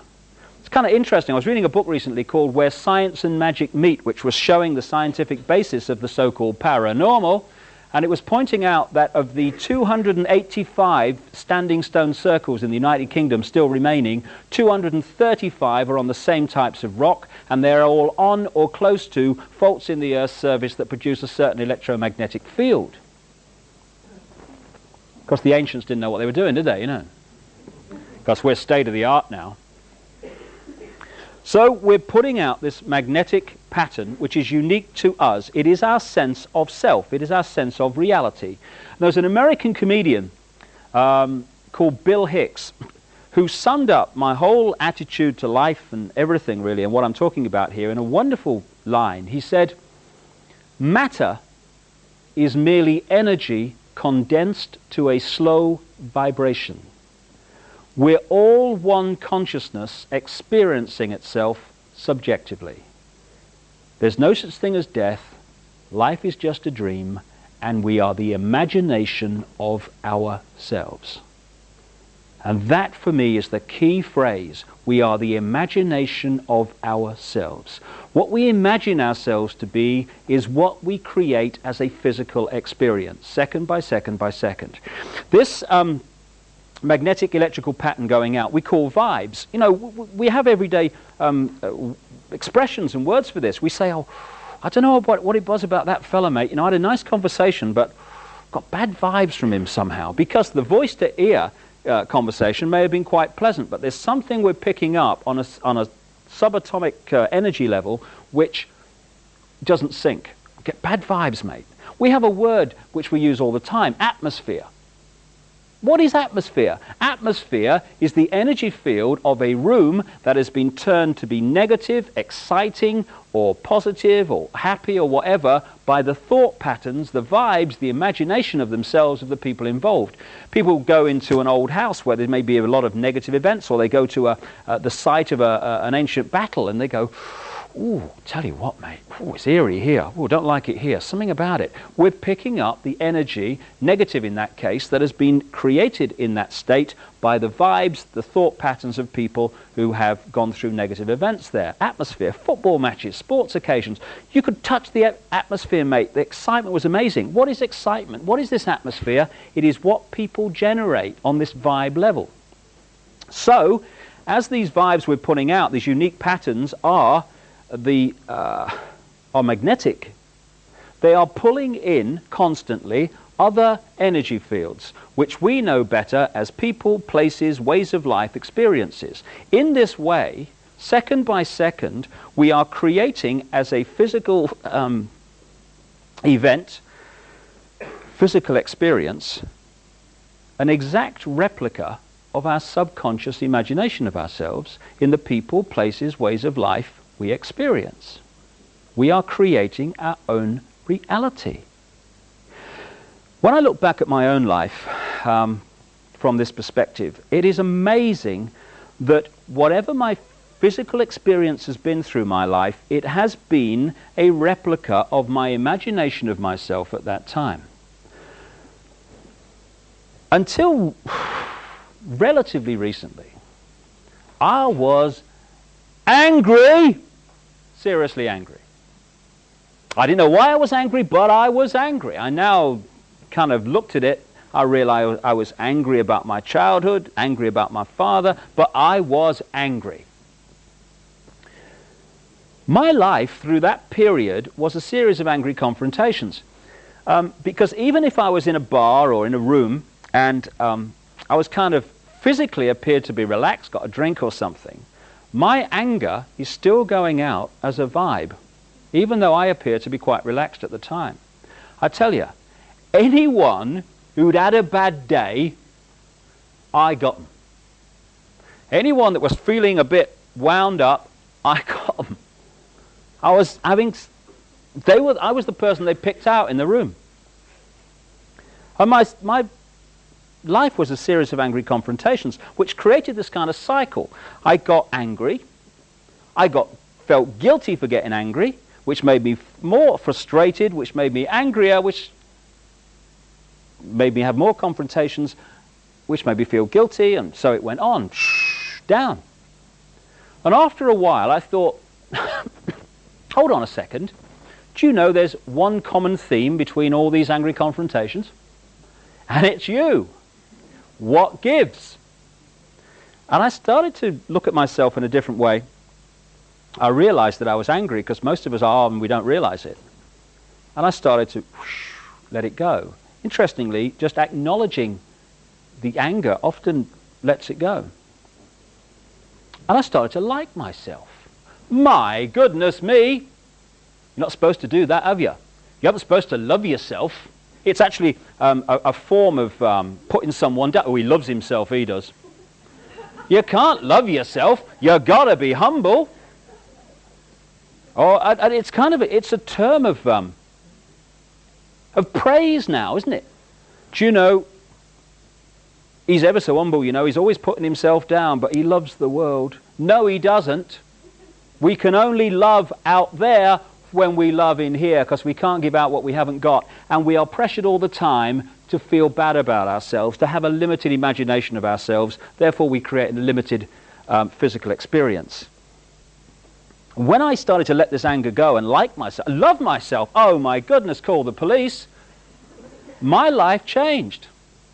Because I started to respect my right to be me, and not what other people were insisting that I should be to conform to some mythical right and wrong.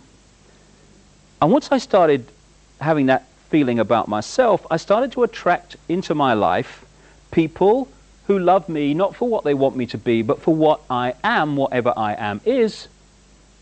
And that's just a reflection of the way I see myself. I am creating a different reality. Friend of mine, lovely, lovely person, and I hardly exaggerate when I say she starts virtually every sentence with the words, "The problem is though." This lady sees life as a problem. Her life is a series of problems. So I said to her last time I saw her, "What's up?" She said, you don't look too happy." She said, "I'm fed up."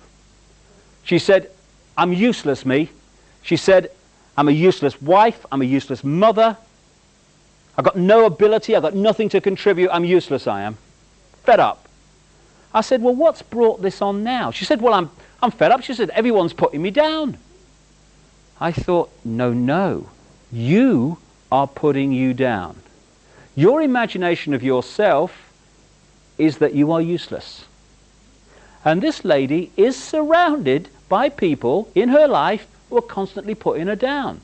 And she's pulled them in because she has created her imagination of herself as a physical experience.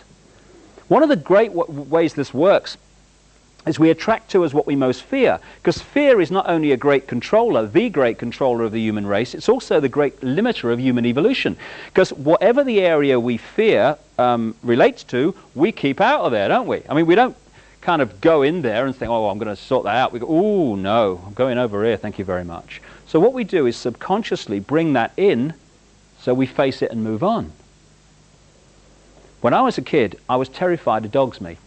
Terrified of them. I lived in this big council estate in Leicester. It was over here. Over here were the shops, and there was a bit of green between them. You know, like a common, you know? Whenever I walked across that common, I'm surrounded by them. Row, jumping up at me, and oh my God. What do we say in those circumstances? Why, I'm so unlucky, me. Of all the people for it to happen to, it happens to me. I go to my mate's house. My mate had this really docile dog called Prince. I walk into his house, he takes a bit out of me coat, this thing, you know. My mates go across that green. They're not frightened of dogs. The dogs completely leave them alone. And when I'm a kid, I'm thinking, I'm so unlucky, me. Why me, of all the people for it to happen? But what I was doing was pulling in what I most feared to face it. As a result of walking through and facing that, I'm no longer frightened of dogs. Interestingly, I say until relatively recently, the things that probably terrified me most were going to the dentist, flying, and speaking in public. And being ridiculed. Which has never happened to me, has it, in this country, you know? My worst nightmare would have been having a tooth out on a plane while making a speech to the laughing passengers. That would have done me in, that. But as a result of facing all of those fears that I've just said, I don't fear any of them anymore. Because fear is our creation. It's a choice. We can choose to fear or not to fear. So this process of putting out our imagination of ourselves and pulling in a physical reflection of that is at the heart of the human experience. And the most destructive state of mind, and my goodness me, we've all been there, it's possible to be in, is poor me. The victim mentality will always reproduce the victim reality.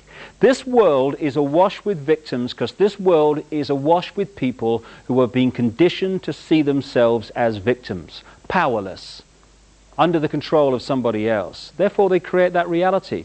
And we've all been there, as I say, but for some it becomes like permanent squatters' rights in the psyche, the victim mentality. And it doesn't matter how you fuss around and run around someone who's in victim mode, poor me, you know, someone else is in control of my life and they must do something about it, and oh God, I'm ever so unlucky. Doesn't matter how you try to help someone like that, they'll always be in victim circumstances because the vibe they're putting out will constantly pull in that physical reflection. The change, which is why vision is so important, the change that gets the victim out of that situation is to realize there are no victims, only states of mind that perceive themselves to be victims. The moment we say, hold on a minute, hold on a little, I'm not a robot, I'm not a clone, and I am certainly not a victim. I'm in control of my life, and I'm going to get out of these circumstances that I'm in at the moment because I've created them and I'm going to get out of them. At that point, the vibe changes. So what it pulls in changes. Suddenly, people get bits of luck. And amazing coincidences happen. You'll never guess, mate. It was ever so lucky. That guy came into my life at just the right time and helped me get out of that circumstance. I couldn't believe it. Not luck at all. Creation by a changed state of mind. So if we are creating our own reality by our imagination of ourselves, this is at the heart of how all that I talked about in the first half actually has been created and is allowed to continue. What are we bombarded with throughout our lives? Messages about limitation, about the fact that we can't do this, and I can't, I could never mentality. A fear of experience, because so much experience is denied to us by people saying, you can't do that, you shouldn't do that. Religion has bombarded the psyche with born sinners. Great start in life, that, isn't it? So we're constantly being hit by this sense of limitation.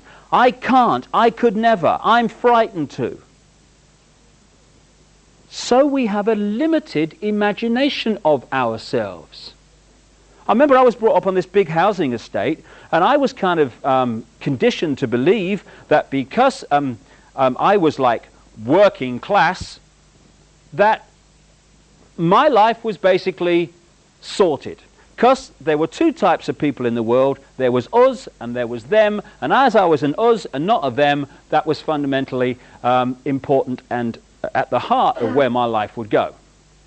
I was born working class and I'll always be working class. Not planning to evolve then. No, all right. Limitation, limitation, limitation. And it manifests itself in this great line. The ordinary man and woman in the street. I don't know about you, I have never in my life met a single ordinary man or woman ever. All I meet are extraordinary people. But we are conditioned to see ourselves as ordinary. Ordinary man and woman in the street, I got no power. Therefore, we play that part. We read that script. We act out on the movie of life, this three-dimensional holographic movie we're part of here in this three-dimensional world. We play the part. And therefore we live that reality. Limitation of I can't, I could never, I'm ordinary.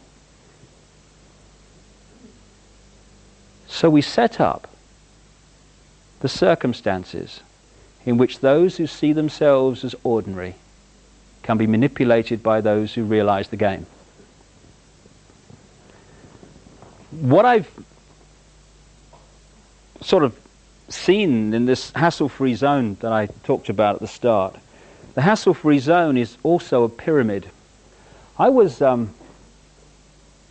kind of interested to be invited last summer to the memorial service for the British comedian Larry Grayson, who I knew quite well for a short time. Very funny man. Something was said at that event which really sums up what I'm saying. Larry Grayson alone was a unique man, because the man who left the dressing room was the man on the stage when the curtains opened. They weren't two Larry Graysons. I remember him saying once, anybody watching this kind of video in another country, I'll give you an idea of Larry Grayson. He was I saw him once on a stage. He said, last week, he said, I was all stiff down this right-hand side. He said, he said, this week, he said, I'm all stiff down this left-hand side here. He said, I can't wait till next week, can I, Oh, she's got it, though. Anyway, that's Larry Grayson. Great guy.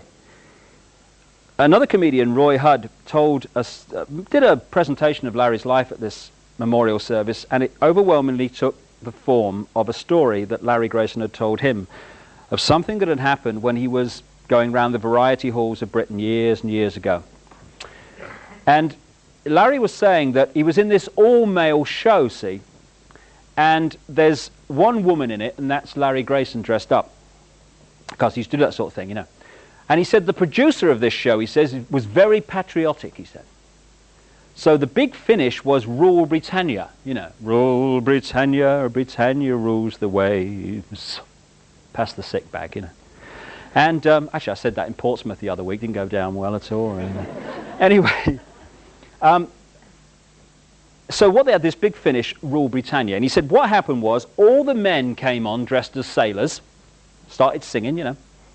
And then as the music built up, they all got on each other's shoulders on the stage and they formed this pyramid, leaving a flat bit at the top. On walks Larry Grayson then, dressed as Britannia. Long gown, sword, shield, helmet, you know. And he gets manhandled up the top of this pyramid and he's on the top there. Rule for the big finish. Well, as Larry Grayson said, one night, he said, things seemed to be going rather well, he said. Then I noticed, he said, that the sailor in the bottom left-hand corner had got rather a cough, he said.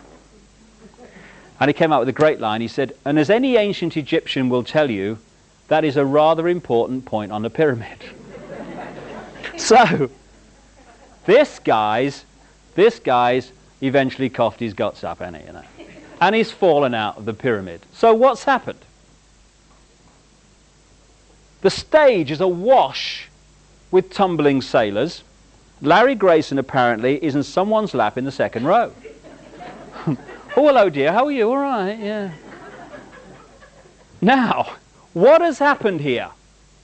Larry Grayson, symbolic of the few who control the planet, has not done anything. An ordinary man and woman in the street has got a flaming cough. And the whole thing's come down because we have been conditioned to forget where the power lies in a pyramid. It's not up there, it's here. But because we think it's there, we have created that physical reality of a pyramidic system. People say, oh, those people, that elite, that global elite, they're very powerful, aren't they? No! The power that is used to manipulate the human race day after day is merely the power the human race gives away day after day. That's all. So there we are in this hassle-free zone pyramid, right? And everyone's on everyone else's shoulders and these different levels in the hierarchy of society. And each level saying to the one below, don't you move, you stay where you are, I'm depending on you. You know, if you walk out of there, the whole system will be collapsed, it'll be chaos, there'll be, hunger, and it'll be terrible. So, all right, I'll just stay here. And each level of this pyramid, everyone else is terrified into stepping out of it and getting a cough because they're terrified of the consequences of not being in this prison. And at the top of this pyramid, being held up by this fear, are a very few people who are passing down through the different levels the messages they want the whole pyramid to accept as reality. Like anyone who's not into religion or science is into spirituality and metaphysics and seeing that we are actually very different to what we've been portrayed as. You know, we're not slabs of meat, we are multidimensional consciousness. Right, well that's a problem, because if we realize they're multidimensional consciousness in control of their own lives and destiny, that means we can't control them. So therefore we must persuade them that's right. Okay, that stuff, pass it on, it's the devil. Oh, all right, thank you very much, it's the devil. Oh, it's all devil, you know, they're talking about it's the devil, you're Satan. Or they try the other approach, they're off their rocker. Oh, yeah, oh, they're bloody mad, you know, they talk about, oh, yeah, pass it, oh, yeah, oh, I think so, yeah, my mother told me, yeah. And the other thing they pass down, on which we all pass on, you are free, pass it on. We're free. Oh, great. We're free, honey. Pass it on. We're free. Oh, we're in a democracy. Oh, yeah, it's great. We're free. Don't need to cough. Because we're in a democracy and we are free. But what are they actually saying, this freedom? They're actually saying, you are free to watch Noel's house party. For people in another part of the world, that is an insult, an intelligence insulting program, in my humble opinion, but never mind. They are saying, you are free to watch the National Lottery live and contribute to the latest form of taxation in this country. You're free to do that. You're free to watch the gladiators knock their flipping heads together. And Dallas and all this other stuff. You're free to watch all that. You are free every year to have more and more dots on your zapper button, and you're free to press any one of them and have your intelligence insulted by 99% of them. You're free! Oh, thanks. But you are not free to say what you really think without hassle. You're not free to be what you really are and express what you really are. You're not free to live your life as you see fit if it is outside the manufactured norm. You're not even free to live in one house and pay to live in one house. You have to buy 3.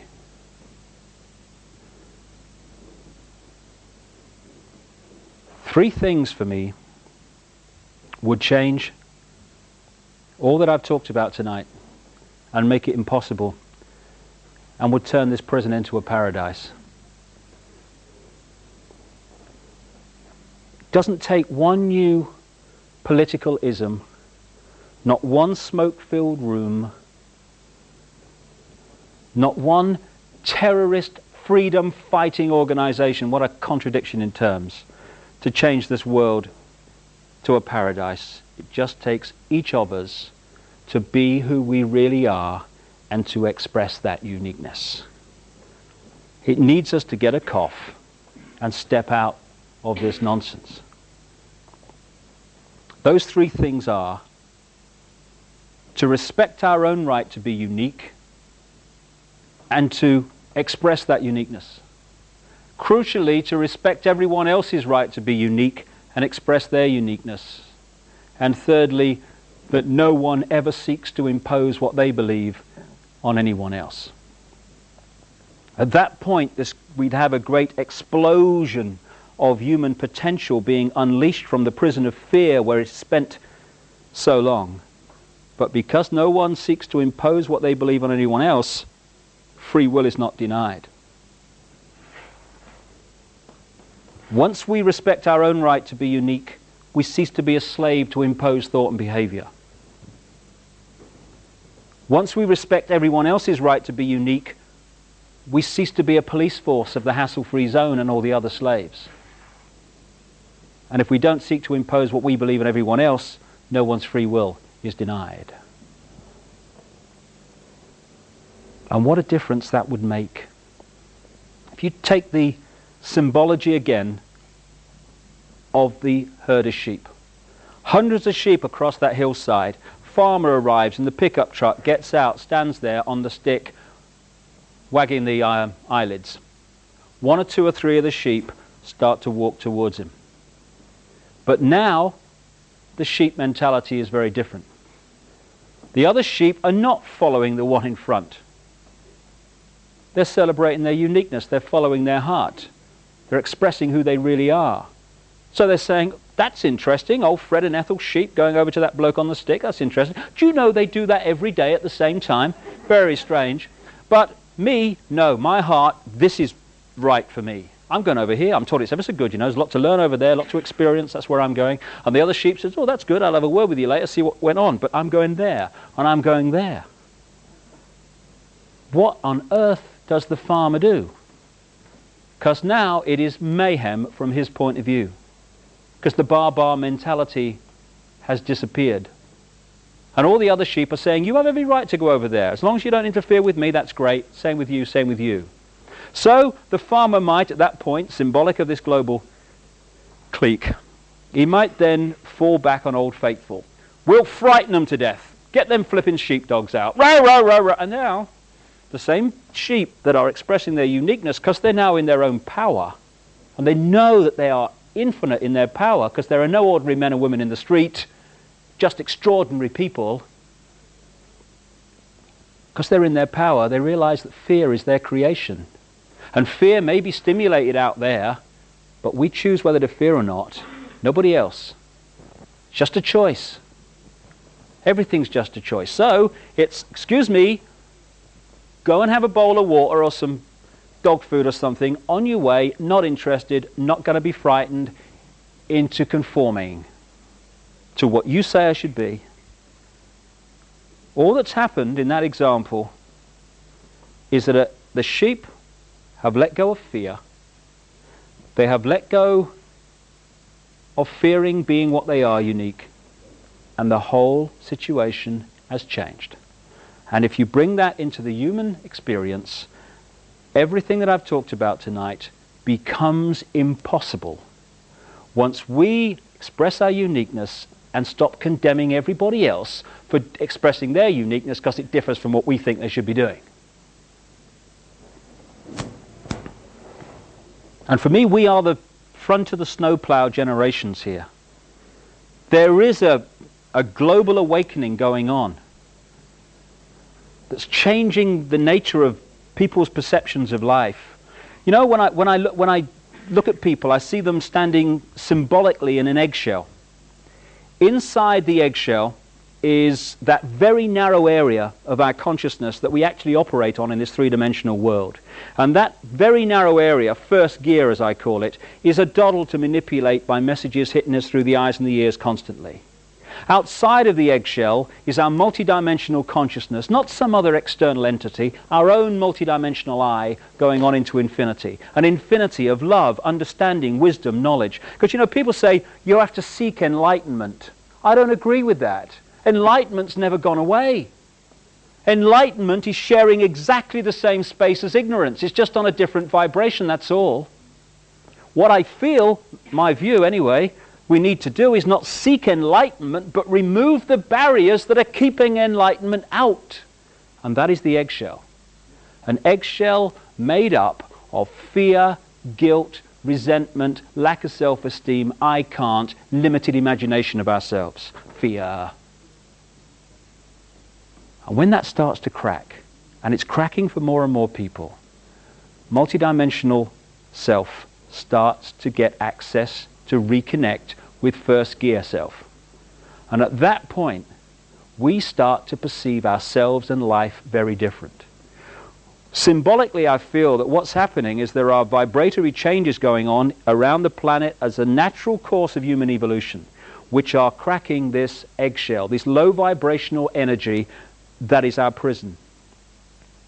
And so the light, if you want to call it that, the multidimensional self, the infinite self, is starting to get in and reconnect with this self. Suddenly, and I get 2,000 or 3,000 letters a year now from people of all walks of life, increasingly from around the world, and the same experience is being experienced by all these different people. And that is, they're saying, I'm seeing myself in the world very differently. Why haven't I seen it before? It's so obvious.